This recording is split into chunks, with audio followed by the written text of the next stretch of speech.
Back in 1987, I was riding a typical road bike, and I had a gentleman who had developed the first aero bar give me a call, come to my office and say, hey Dave, you've got to try these bars. You're going to be so aerodynamic and so much faster than your competitors.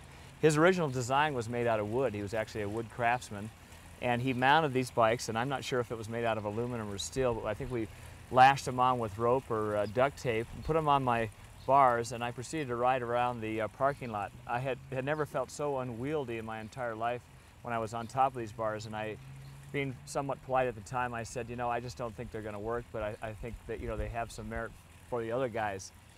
About 6 months later, all my competitors had them, and Dave Scott was left in the dust on the bike. The aero bars make a big difference. So I'm going to try to point out a few things in the aero position that you can really use to sort of accommodate your body type and hopefully maximize your potential and your efficiency. Let's just start on the back end first. Julie, I'll have you stop here just for a second.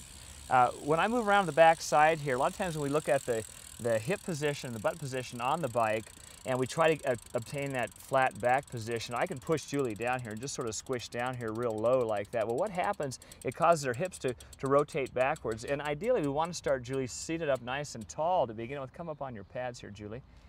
And as she's seated up here, we just want to sit hard on her sit bones. So I'm going to pull her back just slightly here, and then if I just fold her right at the navel, so she's just going to bend over right at the navel, but keeping her hips fixed. So go ahead and come down on your aero bars.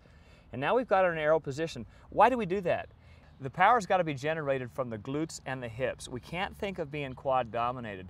Now what happens is if we move Julie forward on this seat and actually slide her forward and try to push her down just a little bit, the load is transferred to the outside of the leg, the vastus lateralis in here. The leg muscle's real strong, but it's not as strong as the glutes. And we've got to make sure, again, that the glutes are the firing system and they lead to the quads and then the lower legs. So we're going to bring Julie back into her pelvic position where she sets her hips. So let's keep moving forward here. When we look at Julie's on the front end, we can take her in this forward position. And one thing to notice is just her flexion at her elbows. We should be about 110 to 90-degree flexion at your elbows.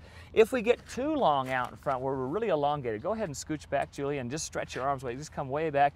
You can see what happens to the angle at the elbow right here is that she's very, very long. Well, it opens up the core, and we're unable to generate power. So we want to just tighten that up a little bit, reduce that angle at the elbows. The reach out in front, the hands should be nice and relaxed. We don't want to feel as though we're doing the death grip on the front end of the handles. Her eyes should be looking forward and slightly down because this maximizes the aero position. Now what happens if you're not comfortable?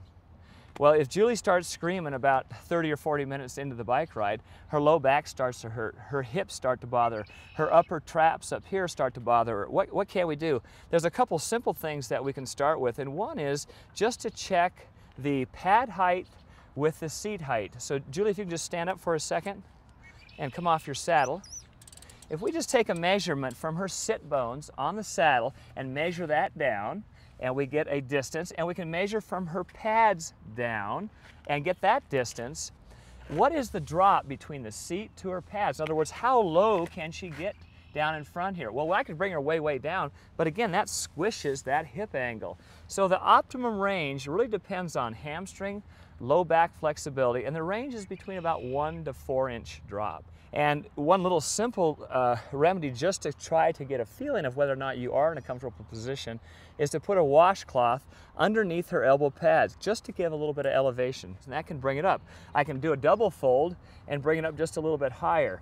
Now obviously you want to try this on your home trainer like we're doing and ride for 30 to 40 to 50 minutes to get a feel for it. As we bring this up, you may need to add an extra spacer or also flip around your headset, which is right here, and allow yourself to be up a little bit higher, closer to that 1 inch drop, or even if you're tight, if you're a little bit heavier, shorter in your torso, you may find that it's easier to bring that stem height up so that the seat and the aero pads are at the same level. When you have these aero bars, you don't have to get the perfect aerodynamic position.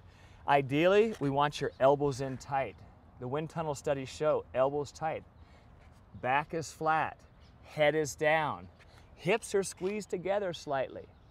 Then we've got you in the optimum aero position, but it may not be the best position for you. You can change that a little bit.